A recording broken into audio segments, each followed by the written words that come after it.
છૂટાછેડા મિત્રો, આજના જમાનામાં છૂટાછેડા લેવા એક સામાન્ય બાબત બની ગઈ છે. લગ્ન થયું નથી કે 2-5 મહિનામાં છૂટું થઈ જાય છે.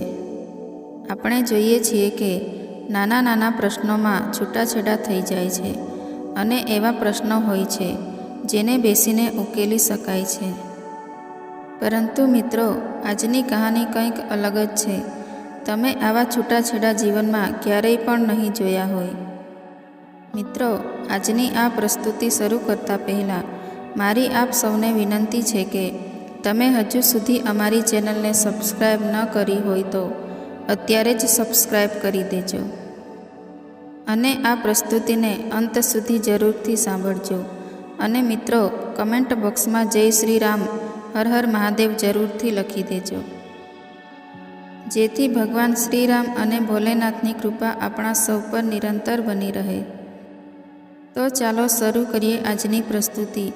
મને એટલું જણાવશો કે તમારે બંનેએ છૂટાછેડા શા માટે લેવા છે? નિવૃત્તિના આધારે ઊભેલા જજ સાહેબે એક યુવાન યુગલને પૂછ્યું. યુવાનનું નામ સર્જન શાહ અને એની પત્નીનું નામ નિર્જરી. પરફેક્ટ મેચિંગવાળું જોડું. જો ખબર ન હોય ત્યાં બંને ડિવોર્સ લેવા માટે અદાલતમાં આવ્યા છે. તો કોઈ અજાણ્યો માણસ એવું જ ધારી બેસે કે આ હીરો હિરોઈન પ્રેમ લગ્ન કરવા માટે ઘર છોડીને નાસી છૂટ્યા હશે અને વડીલો એમને અહીં ઘસડી લાવ્યા હશે. જજ પંડ્યા સાહેબની આંખ પણ આ માન સરોવરના હંસ અને હંસલીને જોઈને ઢાળી થઈ હશે. માટે જ તો એમણે ઉપરનો પ્રશ્ન પૂછી લીધો હશે. પહેલા જવાબ નિર્જરી તરફથી આવ્યો. Ladies always first.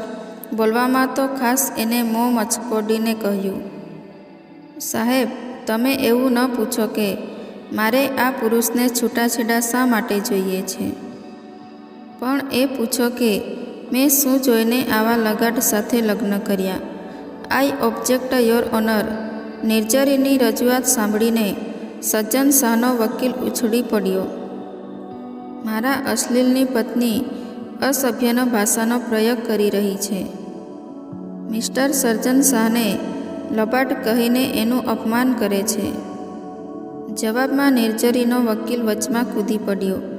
બેસી જાઓ ભાઈ સાહેબ, એમ કહી સજ્જન નામ રાખવાથી કોઈ સર્જન નથી બની જતું. જજ સાહેબ, મારે ક્લાયન્ટ સાથે વાત કરી રહ્યા છે. એમાં તમારે કૂદી પડવાની જરૂર નથી. આના જવાબમાં પાછા પહેલો વકીલ બરાડા પાડવા માંડ્યો. વાતાવરણે ગરમી પકડી લીધી. એમાં સર્જન શાહનો સૂર ઉમેરાય. જજ સાહેબ, આ સ્ત્રી મને લબાડ કહે છે, પણ લગાડ તો એનું આખું ખાનદાન છે. જો તમે એવા સ્વર્ગસ્થ પૂર્વજોના સંસ્કારો વિશે તપાસ પંચ બેસાડી શકો છો તો મને ખાતરી છે કે એને 15,000ની પેઢીએ દુર્યોધન કે દુશાસન થયા હશે. ફરી પાછી બૂમાબૂમ, ફરી પાછી બંને વકીલોની કૂદાકૂદ, અદાલતમાં ઉપસ્થિત લોકોની હસાહસ. વાતાવરણ સબ્જી મંડી જેવું થઈ ગયું. આખરે સાહેબે હથોડી પછડાવી પડી. Order, order. Court is adjourned for 15 minutes. અદાલત 15 મિનિટ પછી પાછી મળે છે. ત્યાં સુધી હું આ બંને અસીલોને મારી ચેમ્બરમાં એકલા મળવા માગું છું. Of course 1 by 1 together. જજ સાહેબ ઊભા થઈને તેમની ચેમ્બરમાં ચાલ્યા ગયા. બંને વકીલોના ચહેરાઓ ઉતરી ગયા. જજ સાહેબની આ એક વાત તમામ વકીલોને ગમતી નહોતી. કોઈ પણ કેસ જ્યારે અદાલતની ફ્લોર ઉપર બરાબર જામ્યો હોય ત્યારે જ આ પંડ્યા સાહેબ બંને અસીલોને પોતાની ચેમ્બરમાં બોલાવીને આપસમાં સમાધાન કરી લેવા માટે સમજાવતા હતા. બધા કેસો કંઈ છૂટાછેડા ન હોય, પણ જે અંગે ના હોય એને પતાવટ અંદર કરાવી દેતા હતા. તને શું લાગે છે? સજ્જન શાહના વકીલે નિર્જરીના વકીલને પૂછ્યું. તારી હિરોઈન સમજી જશે એવું તને લાગે છે? કોઈ કાળે નહીં.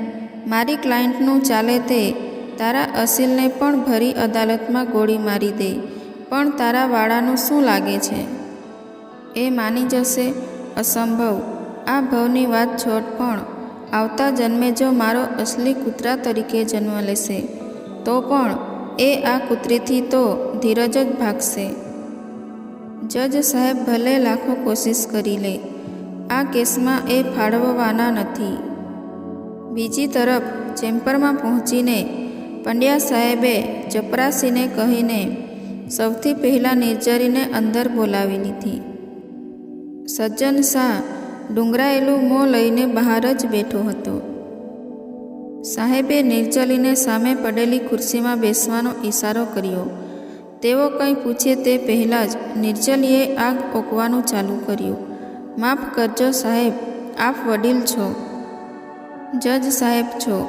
જે કહેવું હોય તે તમે મને કહી શકો છો, પણ એક વાત ન કહેજો. મને આ પુરુષની સાથે સમાધાન કરી લેવાની સલાહ ક્યારેય ન આપશો. મારી આપને નમ્ર વિનંતી છે કે બનતી ઉતાવળે આપ અમને ડિવોર્સ અપાવી દો. જજ સાહેબ હૂંફાળું હસ્યા. હું તને ક્યાં કહું છું કે તારે સજ્જનની સાથે જોડાયેલા રહેવાનું છે. મારે તો તને એટલું જ પૂછવું છે કે તમારા મેરેજને કેટલો સમય થયો છે? 3 વર્ષ અને 4.5 મહિના. એમાં તને તારા પતિમાં લાખ ગણો દેખાઈ ગયા, ખરું ને? લાખ નહીં, કરોડ. જજ સાહેબ સારું, પણ મારે તો એટલું જ જાણવું છે કે તને તારા પતિમાં સદ્ગુણો કેટલા દેખાયા? 1, 2, 5, 7 સમ ખાવા પૂરતા થોડા ગુણો તો હશે ને? એનામાં એ તો હોય જ ને સાહેબ. ભગવાને સાવ 100% ખરાબ માણસ તો પેદા ન કર્યા હોય ને.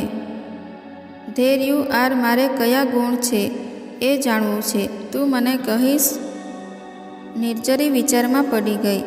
એ માટે તો થોડોક સમય લાગશે સાહેબ. મારા પતિના વ્યક્તિત્વમાંથી સદ્ગુણો શોધવા એ દરિયાકાંઠાની રેતીમાંથી તલનો ખોવાયેલો દાણો શોધવા જેવું અઘરું કામ છે. નો પ્રોબ્લેમ. હું તને 7 દિવસનો સમય આપું છું. 8મા દિવસે આપણે ફરીથી મળીએ છીએ. આ જ ચેમ્બરમાં તું બોલજે, હું સાંભળીશ. હા, અને 9મા દિવસે તમે અમારા છૂટાછેડા મંજૂર રાખશો. ઠીક છે. નિર્જરી આત્મવિશ્વાસપૂર્વક ઉઠીને ચાલી ગઈ. એ પછી સર્જનને અંદર બોલાવવામાં આવ્યો. એને પણ નિર્જરીના જેવો જ અભિગમ અપનાવ્યો. આરંભમાં ગરમાગરમી, પછી જજ સાહેબે સોંપેલું સદ્ગુણોના સંશોધનનું ભગીરથ કાર્ય, અને પછી વિદાય લેતી વેળાની હટ. તમે સોંપેલું હોમવર્ક તો હું કરી લાવીશ, પણ એનાથી કશો ફરક નહીં પડે સર. આજથી 9મા દિવસે આ ચંડિકાથી મને છૂટો કરાવી દેજો. સતત 7 દિવસો સુધી સંબંધોના દરિયા ઉલેચીને નિર્જરીએ અને સજ્જનને જે કંઈ રત્ન હાથ લાગ્યા તે કાગળના પડીકામાં લઈને હાજર થઈ ગયા. જજ સાહેબે આ વખતે પણ લેડીઝ ફર્સ્ટનો નિયમ જાળવી રાખ્યો. નિર્જરીને પૂછ્યું, ક્યાં છે તારું રિસર્ચ પેપર? તું તો કંઈ 2-4 ફૂલ સ્ટેપ કાગળો લખીને લાવી છે ને? મને તો એમ હતું કે માંડ એક નાની ચબરકીમાં તારા સજ્જનની સજ્જનતા સમેટાઈ જશે. મને પણ એવું જ હતું સાહેબ, પણ સાચું કહું, જ્યારે મેં લખવાનું શરૂ કર્યું તેમ તેમ બધું યાદ આવતું ગયું. આપને વાંચવાનો કંટાળો આવતો હોય તો સર્જન વિશે કેટલું હું બોલીને સંભળાવું. અને નિર્જલી બોલવા લાગી. સજ્જનમાં સૌથી સારી બાબત એની મારા પ્રત્યેની વફાદારી છે. બીજો એનો પ્રેમ. ત્રીજો, એણે મને પૈસાની વાતમાં ક્યારેય રોકટોક કરી નથી. ક્યારેય પૂછ્યું નથી કે મેં પૈસા ક્યાં વાપર્યા છે. એ મને ઘરકામમાં મદદ પણ કરાવી છે. દર અઠવાડિયે મને ફિલ્મ જોવા લઈ જાય છે. રેસ્ટોરન્ટમાં ડિનર કરાવે છે. મારી બર્થડે ઉપર મને સરપ્રાઈઝ ગિફ્ટ પણ આપે છે. ત્યારે હવે ખૂટે છે શું? એ ગુસ્સો બહુ કરે છે. વાત વાતમાં મારાથી રિસાઈ જાય છે. મારા સગા આવે તો તેમની સાથે હસીને વાત કરવામાં એને જોર આવે છે.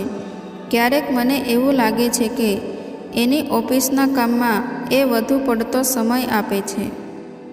હું ફરિયાદ કરું છું. તો એ ઝઘડી પડે છે.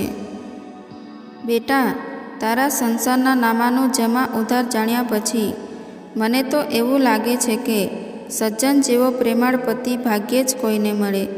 એ ઓફિસમાં વધારે કામ કરે છે એટલે તો તને ખર્ચવા માટે વધારે નાણાં આપી શકે છે. અને લગ્નના 3.5 વર્ષ વીતી ગયા પછી પણ આજે એ તને એક પ્રેમી ન આપી શકે એટલો પ્રેમ કરે છે. તારા તમામ મહોત્સવ પૂરા કરે છે. તારે શું તારા વરને આખો દિવસ તારી સામે બેસાડી રાખવો છે? તારા પિયરિયા સમક્ષ પૂંછડી પટપટાવતો, સોરી સાહેબ, આમ તો હું આ બધું લખતી હતી ત્યારે જ મને મારી ભૂલ સમજાઈ રહી હતી. તમે તો મારી આંખ ઉઘાડી દીધી છે. સર, જો શક્ય હોય તો તમે એને સમજાવી જુઓ કે મારી સાથે મારે ડિવોર્સ નથી લેવા સર. નિર્જલી રડી પડી. અડધા કલાક પછી સજ્જન પણ રડી રહ્યો હતો. જજ સાહેબના હાથમાં એણે લખેલા કાગળ હતા. એ કાગળો ન હતા પણ પાછલા 3.5 વર્ષનું સર્વ હતું. પાને પાને પત્ની પ્રત્યેનો પ્રેમ છલકાતો હતો. વાક્ય વિયોગના ઝુરાપો છલકાતો હતો. એને તો જલ્દીથી કહી દીધું, મને તો મારી નિર્જલી ખૂબ જ ગમે છે, એને હું નથી ગમતો. સાચું કહું તો હું એની ફરિયાદોથી તંગ આવી ગયો છું. મને લાગે છે કે હું તો શું પણ જગતનો બીજો એક પણ પુરુષ આ સ્ત્રીની અપેક્ષાઓને સંપૂર્ણપણે સંતોષી નહીં શકે. ધેર યુ આર મિસ્ટર સજ્જન. આજ તો દુનિયાનો સત્ય છે. આપણા એક સમર્થ લેખક હરીન્દ્ર દવે કહ્યું છે, કોઈનો પ્રેમ ક્યારેય ઓછો હોતો જ નથી, માત્ર આપણે અપેક્ષાઓ જ વધુ હોય છે. તમે બંને જો સંમત થતા હોય તો હું મારો ચુકાદો સંભળાવી દઉં. જજ સાહેબે ઘંટડી મારી. નિર્જરી અંદર આવી. જજ સાહેબે જાહેર કર્યું, આજથી 3.5 વર્ષ પહેલાં અગ્નિની સાક્ષીએ તમને બંનેને ઉંમર કેદની સજા ફરમાઈ હતી. તે પૂરી મુદત સુધી ભોગવવાનો હું હુકમ કરું છું. નિર્જલી અને સજ્જન ઊભા થઈને એમને પગમાં ઝૂકી પડ્યા. સજા નહીં, અમને આશીર્વાદ આપો પપ્પાજી. અને છેલ્લે કહેવાનું મન થાય છે કે કેવી રીતે ખીલશે સંબંધોના ફૂલ જો શોધ્યા કરીશું એકબીજાની ભૂલો. તો મિત્રો, આ પ્રસ્તુતિમાં આપવામાં આવેલી માહિતી તમને કેવી લાગી તે કમેન્ટ કરીને જરૂર જણાવજો. અને વિડીયો પસંદ આવ્યો હોય તો લાઈક અને શેર કરજો. અને મિત્રો, ચેનલ પર નવા હોય તો ચેનલને સબસ્ક્રાઈબ જરૂરથી કરી લેજો. જય શ્રી રામ. હર હર મહાદેવ. ધન્યવાદ.